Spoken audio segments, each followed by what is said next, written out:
Hi, I'm Professor Green, and now we'll be doing Chapter 7, Part 1. Let's go ahead and get started. I will share my screen, and I'm looking forward to getting into teamwork with you all. I think this will be an exciting chapter for many of you for your presentations, for your projects. So the learning objectives for this chapter are, what makes teams more or less effective. I love that illustration that they used at the beginning of the chapter about the NASCAR team and how, within like 10 seconds, they have to change tires and get the car moving again. So a really good illustration of how people need to work together. Explain how to recognize and manage team dynamics and describe how to build a high performance team. I really have a lot of respect for people who can do that. Here are the learning objectives for section 1 of chapter 7, outlining what makes teams more and less effective, describing the role of task and maintenance needs and synergy in team effectiveness. So talking about task needs and then maintenance needs. What is synergy? We'll define that as well, key term for business school. Identify input factors to team success. And explain how diversity affects team performance, which again, I think we're all very much aware of. Here's that NASCAR, right? A pit crew. So flawlessly moving and changing parts. So you can't win a race with a 12-second stop, but you can lose it with an 18-second stop. So I thought that was really cool to talk about here. How important it is for people to work together, and it truly determines winning or losing. So what makes a team effective? Some key terms here. A group of people on the team brought together to use the complementary skills. The key word here is complementary. So getting people who have skills that other people do not, so they can work off each other, right? You don't necessarily want to have people who have the same skill and then be missing skills within the team. Teamwork is when they know and accept their complementary roles. So they embrace the group's responsibility. They know that they're working together as a team. They actively work together to apply their skills to best achieve team goals. And so, like right now, I'm organizing a team of students to go to a case competition in San Diego. And the professor who was helping to advise the group with me said, okay, let's get a finance major, a marketing major, business analysis major, et cetera. And I think that would be really helpful because then they can all contribute their own perspectives. And then task needs. What are the things that need to be accomplished? Activities that can directly contribute to the performance of a group. And so what is an effective team? So the task performance, they achieve task performance by producing high quality, quantity, creativity, and timeliness of the results. So they're getting the work done. They have member satisfaction, right? So the team members really enjoy working together. They're content with their tasks and their accomplishments and their interpersonal relationships. And the team viability. They achieve viability when members work well together on an ongoing basis. So maybe you have a team in high school or college that you engaged with that was really fun. And then maybe you can think of a team that actually was not so much fun and you were kind of happy to move forward after that. What are the tasks needs here? So satisfying task and maintenance needs, they're different. So the task needs are activities that directly contribute to the performance. So initiating group discussion, sharing information, asking information of other people. Hopefully this is coming up with some memory of the Scrum meetings, right? That this is often what happens when you use agile project management. They get together once a day, usually in the morning at 8:30, to exchange this information. So that's why that project management tool has become so popular, because it really puts a focus on identifying the task needs every day, clarifying something that has been said, and summarizing the status of a deliberation. But then what are maintenance needs? So this is reflective activities that support the social and interpersonal relationship among team members. And I think this one is so cool because I just feel like it, especially here at LMU, I find this just so helpful, that because here the faculty members, we're with students, we're in our offices, we're working from home, we're all kind of in different areas.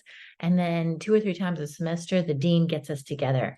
And these are big events. We go to her house, we have lunch, we spend like 4 or 5 hours together. And it just is so important. I make sure to be there for the full length of those events, because I feel that I get so much done. I really get to connect with my colleagues, and we get to maintain the team, attend to the maintenance needs of our team. So here are, again, task and team maintenance contributions. So this is how team leaders can utilize various activities to satisfy both things. So when you're working on the task contributions, you can offer ideas, clarify suggestions, give information, seek information, and summarize the discussion that you see happening amongst two people. And as we saw with Alvaro, he spoke a lot about this. But you can also lead by maintenance contribution. So on a regular basis, encouraging others, reconciling differences, right? Expressing standards, offering agreement, and inviting participation. So this happens as the team continues to accomplish these tasks. But the team leaders here are in the middle, supporting both ideas. And so synergies, I remember when I went to business school, we were so entertained by this word, and I feel like it's become so mainstream. I don't know, maybe just for MBAs, but the creation of a whole that is greater than the sum of its parts. So the great beauty of teams, why we work in teams, and that, teams are somewhat of a new thing. I'd say when I was in college, they became much more mainstream in the 90s. So because research was showing that there creates synergy. When people are able to work together, they can accomplish more. And so, yeah, by the time I graduated college, there was a huge emphasis on building team skills, because we saw that in the future, we'd be working a lot more with groups rather than as individuals. Teams that achieve synergy unlock member talents and rally enthusiasm for creativity and high performance. So that 2 and 2 is greater than 4, or I should say 1 and 1 is greater than 2, whatever it is.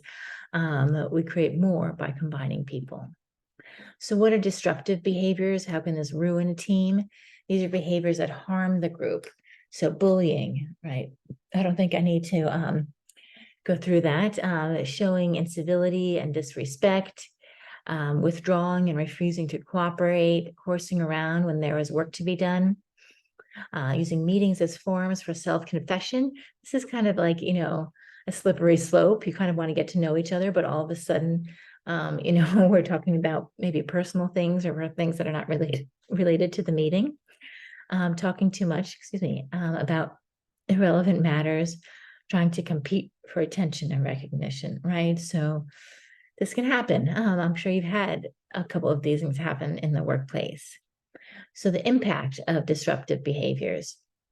So people end up working less or less hard, less well, being late and absent, and less committed to their job in the organization. Yeah, we see this.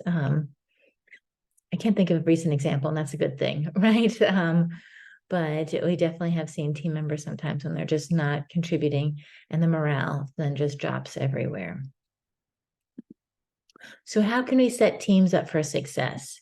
It's common for managers and consultants to speak about the importance of having the right players in the right seats on the same bus, headed in the same direction. It's easier said than done, in my experience of managing teams, because sometimes team members are not available. Sometimes the good ones are taken up by other managers. Sometimes people are out sick or on sabbatical. So yeah, it's not so simple, but hopefully you're able to get the people that you need. So this input, process, output model of teams, we're going to look at that in the next slide, 7.2. And then we just have a couple more slides. So shows team effectiveness by influencing by exactly the right players in the right team on the same bus. And here's that 7.2. So the team input, the resources, the technology, the structures, the clarity, complexity of the task, the team size. I'd like we'll talk about that in a minute, but how Jeff Bezos says, Make sure that the team isn't too big that they can't share two pizzas. And I think that makes a lot of sense, right? If you get to be too big, then as we speak about in a minute, that there's a lot of things that can fall apart. But the team processes, the way teams interact and work together, what are the norms of the group? Are they cohesive? What do they understand what their roles are? I had that problem this morning. I had a fellow faculty member, and I feel like her role and my role are not completely clarified. And so I had to go to someone who's somewhat overseeing us or has worked with us both before and clarify what's her role, what should I be doing, etc. Right? Communication, decision-making, conflict. Team effectiveness, task performance, as we spoke about, member satisfaction, and team viability. Is the team going to be able to go on and do more projects in the future? So here's that input process output model. So the quality of the inputs, right, those things that we were just speaking about times the process gains and the process losses equals the team output. So really important how the team inputs here is such a key piece of this equation. So how can you as a manager enable team success and provide appropriate resources? You can provide information. This is something that I think sometimes managers forget, that they have information that the team could use. You can assign rewards. You handle and manage the budget. You do their workspace. You create the deadlines. When does your manager need this from your team? What are the rules showing up again among the team members? What are their procedures and what are the technologies that are available for them to use? That's what I was discussing with the associate dean this morning. How much can I use Zoom? How much do the undergrads want to be in person, et cetera? What is the balance there? And talking about Zoom, right, when remote work, because this is a huge issue now, what are the remote work policies? And so while it can be effective, one persistent complaint is that there's a loss of those random and casual encounters that build friendships and establish cultures. And I feel like for me, really get me up to speed with a lot of things that are happening. So in the university.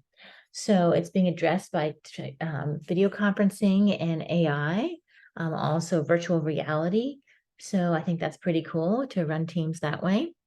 And it's not to suggest that a physical setting is no longer important, and that remote work is as functional for teams as working in the same place, but these technology developments are helping for us to work in different places, and then it gives people a little more flexibility, and they're able to run their own schedules and a little bit more freedom. But a big part of that is clarifying the team tasks. So different tasks place different demands on teamwork, right? Sometimes there are heavier tasks versus lighter tasks. But when the tasks are clearly and well defined, they know what they're trying to accomplish and are able to work together. Complex tasks can create more creativity, greater information exchange, more intense interaction, energy and persistence. And complex tasks also involve higher levels of uncertainty. That means risk. And so requiring your team to fully mobilize and integrate its collective talent and resources. And I feel like, for the MBA or for, LMU, I think that it's nice that we're bringing people back to campus because I think we can be often more effective in person. And these tasks are not simple, right, to accomplish the MBA. There's definitely a lot to make sure that we get behind us. So being careful about the team size. This is coming back to Jeff Bezos, right? As teams become bigger, which you think sometimes, we have more skill sets, more people to handle the work. Sometimes it becomes harder because communication and coordination are challenging. You decrease satisfaction. I just had this happen to me that the group got like so big, and I was like, or even the management department here, it's like there's so many professors that it's kind of hard to wrangle and hard to get the attention of the chair. So decreased connection to the group. They don't have like a personal connection as much anymore.